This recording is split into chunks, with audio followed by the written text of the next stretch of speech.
Hey the YouTube, is your boy Lipit out here with another reaction video. Today we got Zuck's new llama is a beast by Fireship. Let's get right into it, shall we? Hit it. When Mark Zuckerberg isn't wake surfing wearing a tuxedo and a puka shell necklace at his Lake Tahoe mansion, crushing Coors yellow bellies and waving the American flag. I'm terrifyingly impressed by how good AI videos have gotten.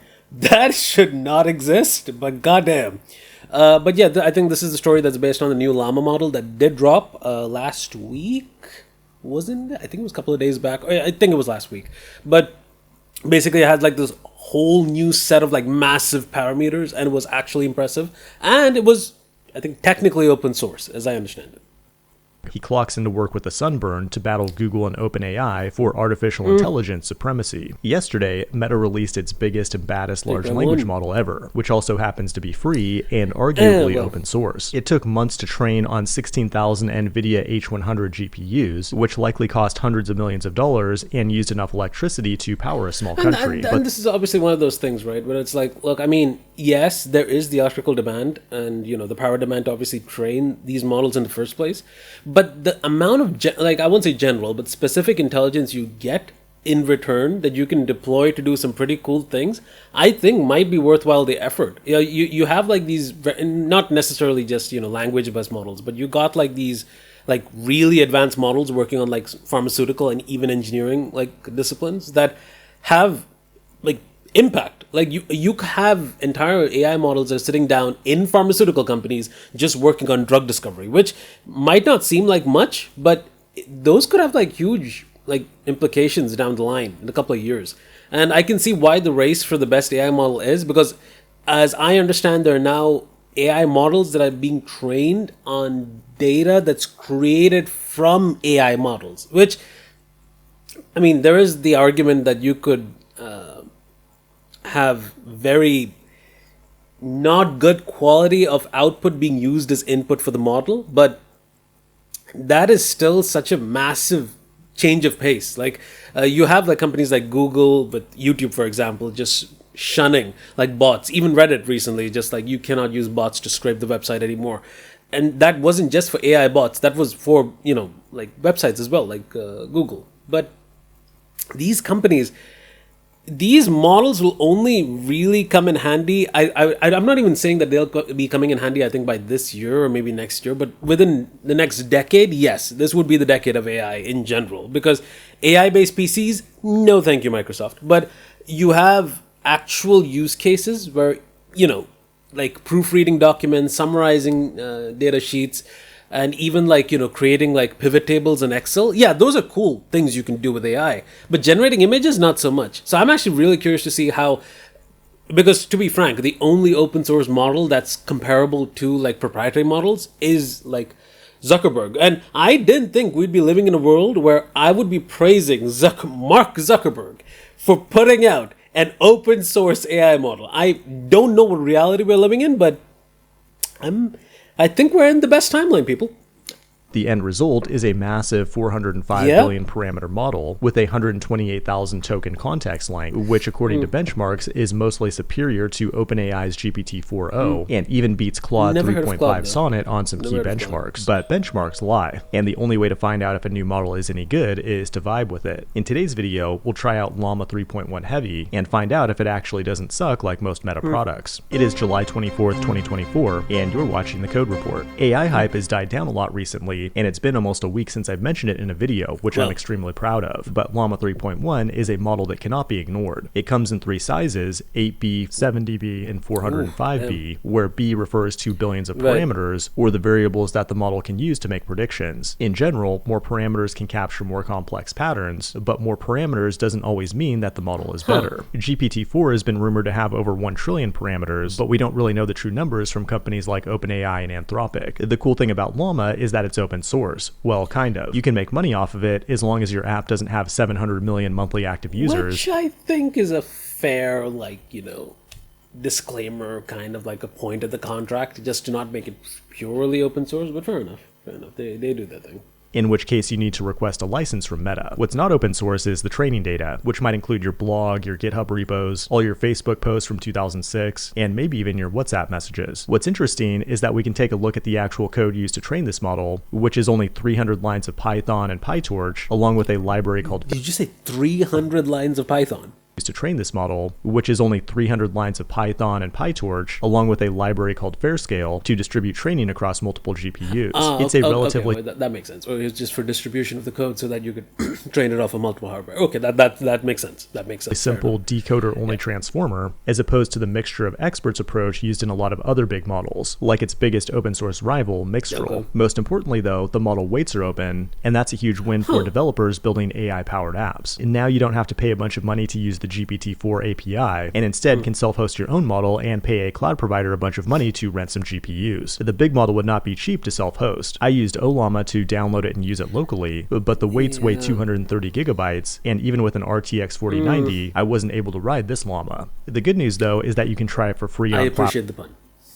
Platforms like Meta.ai or platforms like Grok or NVIDIA's Playground. Now, the initial feedback from random weirdos on the internet is that Big Llama is somewhat disappointing, while the smaller llamas are quite impressive. But the real power of Llama is that it can be fine-tuned with custom data, and in the near future, we'll have some amazing uncensored fine-tuned models like Dolphin. My favorite test for new LLMs is to ask it to build a Svelte 5 web application with runes, which is a new yet-to-be-released feature. The only model I've seen do this correctly in a single shot is Claude 3.5 Sonnet, and Llama 405B failed pretty miserably, and seems to have no awareness of this feature. Overall, though, it is pretty decent at coding, but still clearly behind Claude. I also had it do some creative writing and poetry, and overall it's pretty good, just not the best I've ever seen. If we take a minute to reflect, though, what's crazy is that we have multiple different companies that have trained massive models with massive computers, and they're all plateauing at the same level of capability. OpenAI was the first to make a huge leap from GPT-3 to GPT-4, but since then, it's only been small incremental gains. Last year, Sam Altman practically begged the government to regulate AI to protect humanity, but a year later, we still haven't seen the apocalyptic Skynet human extinction event that they promised us. I mean, AI still hasn't even replaced programmers. It's like that time airplanes went from propellers to jet engines, but the advancement to lightspeed engines never happened. When talking about LLMs, artificial superintelligence is still nowhere in sight, except in the imagination of the Silicon Valley mafia. It feels wrong to say this, but Meta is really the only big tech company keeping it real in the AI space. I think that is kind of a disappointing reality point, like a reality check, which is, yeah, these models are impressive, but let's not forget the fact that we haven't still seen a worst case scenario where the model just wakes up and just says destroy all humans. That does not happen. So I think, generally put, I think the only horse I have in the race of AI at this point is probably Zuck, because at least it's an open source model that you kind of get to see what the model's doing, what the model's really worked on, I'm not sure how you can say what it's trained on, but at least knowing the weights, you can definitely have at least some feedback on how the model works, some intuitive guess. So I think coding for it will be a lot easier. But that being said, I did not know GPT-4 had like more than 1 trillion parameters. That is insane. But yeah, this is an evil Llama ulterior 3.1 motive hidden. MMO publisher says Intel is selling defective chips. Yeah. Alderaan Games says that it is switching its Intel 13th and 14th gen. And just for context, this story has been huge for the past couple of weeks, and then people were kind of expecting, to have a resolution. Maybe it's like a microcode or like a a firmware issue, but it doesn't appear to be the case anymore. Servers, and we touched on this last week when I hadn't watched the Level 1 Techs video yet, but we did talk about how Wendell from Level 1 Techs has been talking about how Intel's 13th and 14th gen chips are having some serious problems. Well, Alderaan says that they are switching them out for AMD following significant stability issues. According to Alderaan, their servers have had extremely high failure rates, which is overwhelmingly due to errors from Intel chips. And I can hear you already asking, why the devil is Alderaan Games using Core i7s and Core i9s for servers? Yeah, that's actually a valid question, because you might think if it's a server-based chip, you might as well use like an AMD EPYC or like a server-side CPU, not like a gaming-centric CPU generally. That's not as crazy as you might think. It's actually, I still, while Intel and AMD have at times certainly, and especially NVIDIA, have certainly put pressure on bare bones chassis manufacturers and solution providers to steer their clients toward Xeon and Epic and I don't know what's NVIDIA's branding even. It's not Tesla anymore, but whatever. What's their branding for their GPUs these days? Grid. Who knows? But their enterprise solutions, while they certainly steer them. Sometimes those enterprise solutions don't necessarily make the most sense. And in the case of something like a game server, where performance and value might be more meaningful to you than running ECC memory for the utmost instability, it could make sense to deploy just like one use of game servers, or even I think I've seen ones that are like just like more of like them. four in a 1U, or we looked at, oh man, what was that cool one that we looked at from Supermicro? It was about a year ago, but it was a bunch of just like Ryzens in little like blades. Super cool. Anyway, the point is that it is way more common than you would think to run desktop chips. So let's have a look at what the breakdown is. That is fascinating to me, because I think, typically when you say server, apart from server chips, I hear the ECC memory part, which is like the error correcting code. So you have memory chips that just don't have computers just fail on you randomly, or just boot loop, or have issues. Or like, the random once in a while BSODs that happen like regular computers. But it is fascinating that you could probably get away with having that. I mean, it depends on scale. I mean, I imagine for AWS and like really big service providers, they'd be using like, really, maybe even custom chips, like custom design chips. But in this case, I think for smaller like game companies, I guess you could get away with doing that. Yeah, complete like server stacks with just using like normal gaming CPUs. I can see them pulling it off. It not only is it cheaper, but they'd be able to execute it. And this is like, I mean, fair enough. It's commonplace in enterprise as well. I mean, I've seen enough companies, but instead of using like workstation systems, they use like gaming machines to kind of get away with the same set of results and same set of like, output that they'd be expecting. Which, to be fair, the enterprise level solutions usually last longer, but the gaming based systems also give you really good performance, and generally speaking, they might be more cheaply built sometimes, but you can easily get parts for it. So I think it's kind of a trade off of what your requirement is. So I agree on that. That's fair. That's here. In Alderon's testing, the chips initially worked fine, but later deteriorated, failing at a rate of nearly 100%. And that is bad. That is bad. I mean, I can understand if it's like maybe like a batch problem of like, that might be one chip failing or two chips failing for every 50 or 100 chips. Fine. Like, that would still be an issue, because you usually think CPUs are reliable and tested to the extent that failures are not an option anymore. I don't think there have been many CPU scandals over the years. Even GPUs, GPUs may be a bit different, but CPUs generally, no, you don't. But having a problem like this, where you have 100% failure rate, and it's statistically proven that it's 100% failure rate, we in trouble, boys. We're in trouble. You can see here which models seem to be the most likely to be affected, although we don't know what exactly the mix is of their deployment. So the Ks, and this is already something that's interesting. They're all 13 gen and 14 gen chips. No 12 gen chips. So it's definitely maybe recent. It's probably just recent production only. And I think the gray in the middle is probably failure from all other cases, which I think is within margin of error, which is fair enough. Has been touched on. Ks seem to be experiencing the worst failures. The lower core count, lower clocked SKUs. That's interesting. Could it be that they have the same problem because they're pushing the voltage? I know for a fact that Intel is pushing their chips harder and harder to keep up with the AMD based competition. So it's not against the rules to basically just push your voltage and just pray that just maxing out your chip might make things better. Give you just that extra oomph of performance, but. To be impacted less. Yeah, this is and according to Level 1 Techs, this looks like hardware. We talked about this last week about, Intel could need to do a recall here if they can't figure out how to fix this. Good Lord. what would this look like? Yeah. No I don't think in my time as a PC enthusiast, I have seen such a high... CPUs are always rock solid. Like... Yeah, which is funny enough. I was saying Intel chips. I have 11800H just sitting here right there on this separate PC. That's actually like my home, like gaming slash server kind of system I'm building here. So it's a laptop system, but it's connected to a lot of external hardware, so like hard drives. So that chip has been the most reliable chip I've had, and I'm also using an AMD Ryzen chip as well, like the first gen, like Zen Plus chip as well.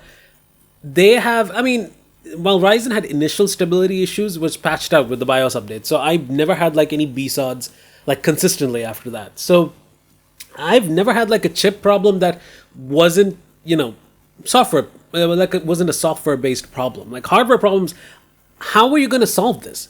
Like there's enough problems of, well, first of all, recalling the chip, and then what? So I'm sorry, like if there are people who just bought the chip, like individually bought certain components, like server components, like motherboards, like RAM, like GPUs, and you're just replacing the chip, like, not sure if that works out. Like that doesn't seem... proves the rule. Yeah. Well, no, there's been bad stuff. I thought Coppermine was a huge disaster. What was that? Pentium 3. That's before what I I'm was born, saying. probably. Like in pretty much... Like that was before I was in high school. Before I was That's born, 25 probably. years ago. It's been a decent assumption that your CPU is like not really the problem for a long Which is fair. I think that's a trust that you got from Intel and Absolutely AMD. freaking wild, man. Which, to be fair, I think this is a valid point just to raise. Like, if you look at the chip market right now, which in my opinion is just Intel and AMD, there's no other competitor here. Like, sure, yeah, you can make the argument the Macs, like the M1 based MacBooks, sure, like, and Snapdragon with their, like, I forgot what the name is. The company is goddamn. Shit. What was the company's name? Qualcomm. Jesus Christ. It's like memory. Goddamn. Yeah, but Qualcomm, but they were like even their own ARM chips. Like, what's crazy is they're not really market dominant. So your main two leaders in the market for chips are basically AMD and Intel. So if Intel faces problems with chips, that's half your market having chip problems based on hardware-based issues on chips.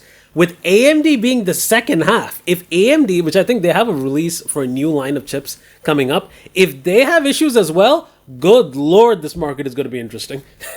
I have absolutely no idea what this would look like, because you got to go a step beyond just, Intel takes the chips back, right? Like that's a recall, right? Well... No. What are they gonna issue people in exchange? Like, what are they gonna give them now? Is there an inherent flaw? There's like, okay. Like, let's look at it from a couple of different Oh angles. shit, he's right. Oh shit, wait, yeah, we are in the 14th gen of chips, like Intel chips, right? So even if you had a 14th gen like a hardware-based problem on your 14th gen chips, how are you going to replace it? You're going to just give it back and get another defective 14th gen chip? Oh shit, wow, that is... Oh shit! I didn't think about it like that. Oh no! Recall the car, replace the airbag, and give you the car back. Yeah, I've got my. Let's say I'm an end user customer. Okay, I bought a motherboard from Gigabyte. And oh no! Oh, this opens so many doors. It's like, wait a minute. So if you can't not only replace the chip because it's a current gen chip, your whole development team aren't going to be existing for this generation of chips. They're working 2-3 years down the line. So you're going to have to pull resources from. Some crucial memory and a Seasonic power supply. I've got my computer here, right?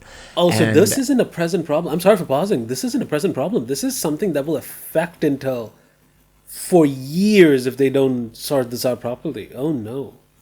And I got this bad Intel chip, and I need a new one. Intel, here you go. You got my chip. Well, now what?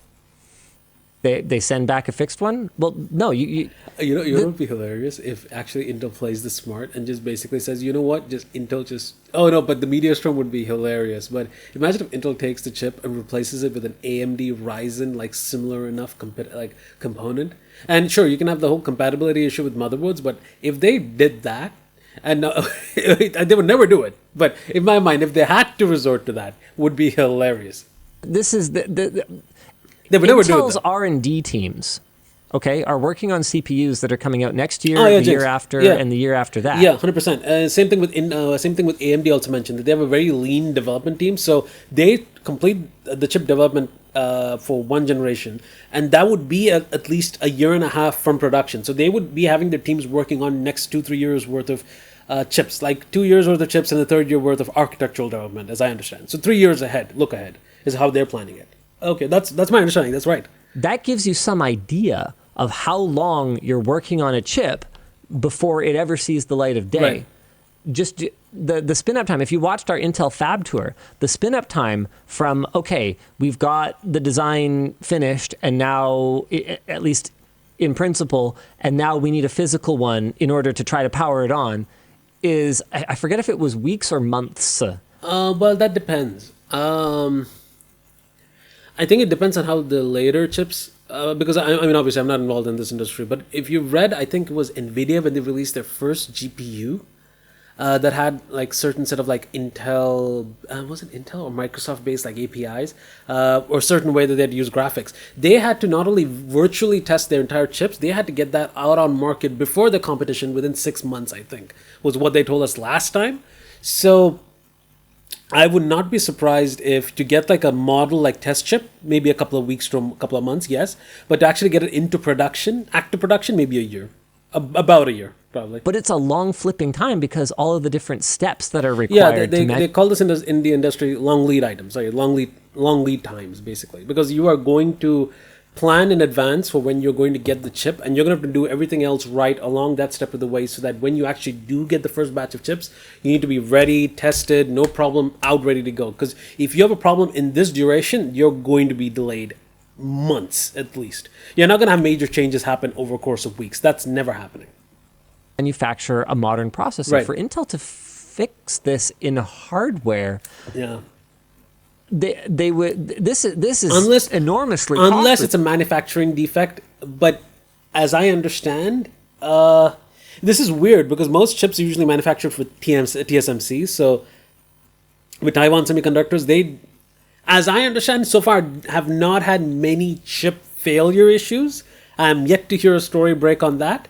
But with Intel manufacturing their own chips, this is a problem I don't know how they're going to solve. They would have to pull teams that are working on future products and get them essentially back on the CPU design of 13th and 14th gen. That's going to disrupt. And even if they did that yesterday, it would be months before they would have a single unit to ship to anyone. Correct. And sorry for breaking Linus off, but I think the worst case here is what I would have thought Intel would have done is ignore the situation. What I would have thought Intel would have tried to get away with is just by ignoring the situation, basically just saying, yeah, let this thing blow over, we'll have this problem with this generation. If they could hold it off until the next generation's launch, then they'd be fine. They'd be like, okay, so anyone with a 13 or 14 gen problem, we'll give you a 15 gen chip. Is my understanding what they could have tried to pull off, but they can't do it now. And when you consider how much of their manufacturing capacity would have been used over the last couple of years to ship all the chips that they had, it would be months, maybe even a year plus before they could actually manufacture enough of these bloody things in order to issue all the fixes. So in the meantime, imagine you are not a gamer who just bought one chip and put it in your computer and are kind of going, where the devil's my chip? Yeah. Now imagine that you're a customer like the United States government or Dell. Your expectations are now completely different, and there's a huge cost to you, especially if you're someone like an OEM, like a Dell or a Lenovo. Oh, yeah, that is right. Oh, yeah, I kept thinking that if it was a direct purchase of the chip, that makes sense. If you have an OEM vendor who's going to use the chip in their products, then do they have to kind of honor the warranty if it is a known chip issue? Like, would it, in that case, would it become a Dell issue? Would it become an Intel issue? Because Dell is selling an Intel component that is defective, but Intel never told Dell that it was defective.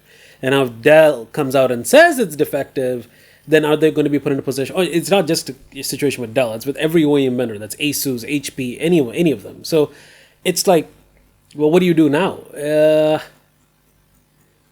That is a very weird problem to have. For HP, the cost to you of these systems that you've designed around this now defective part is monumental. Good luck, Intel. It's going to be rough.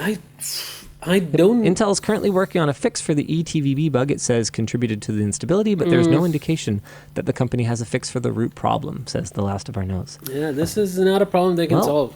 I don't think so. If it's a if it's a dedicated 100% failure rate, Intel is. Oh, I do not want to be on Intel's quality management team this weekend. I do not want to be. Woo, that's for sure. Jeez. I mean, I guess, one option is they can just keep sending you more of them as long as you're under warranty, and then hope that everyone's warranty expires at some point, and that this doesn't leave too bad of a stain on their brand. That is probably right. Yeah. But what are you going to do? Your best case chip is the 14 gen chip.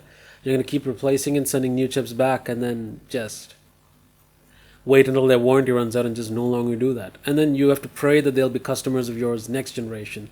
Same with OEM vendors, same with government entities, same with like completely different countries that are trading with you on tech. So that is, they're going to have a rough couple of, if things go badly, a rough couple of years ahead of them. I think it's a pretty big stain on their brand. I think that's probably more realistic. And the thing is, and as I've paused so much in this video, I'm sorry, but my opinion on this would probably be, knowing how this looks today, guaranteed in 4 to 5 years, Intel will just be as strong a brand as ever. The truth, I think, is that they're too important to fail. They're too important to just have AMD be the sole leader of the CPU race. That's just the truth. So it's more than likely that over time, people will forget about it and move on. That's what they're betting on. And the stain on the brand to consumers is not the one that I'm worried about if I'm Intel. Like, yeah, sure, whatever. The amount of cares for consumer sales right now is never been that, and like gamers already mostly kind of hate them anyway. So realistically, what difference does it make? Yeah. It's the brand, it's the reputational damage with the Dells and the HPs and the large institutions. And that's more likely going to be the bigger problem. I don't think the general public is what Intel is worried about as much as their current existing relationships with the brands that they have contracts with. That's what they're worried about. That I'm really worried about, because a big part of why Intel has managed to maintain the kind of, for example, server market share that they have is because you never get fired for buying Intel. Oof. Not because their performance has necessarily been better. There are other reasons. Intel makes investments that AMD traditionally hasn't because they haven't had the resources for it in terms of deployments, management, and stuff like that. But a big part of it is you don't get fired for buying Intel.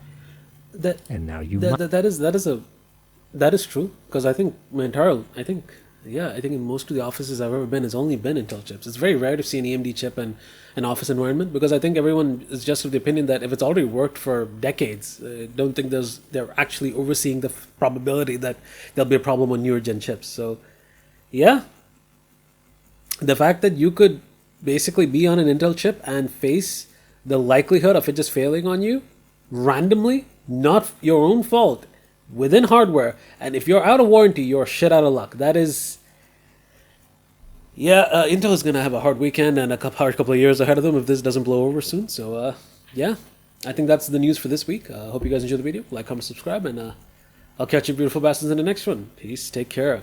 Nice.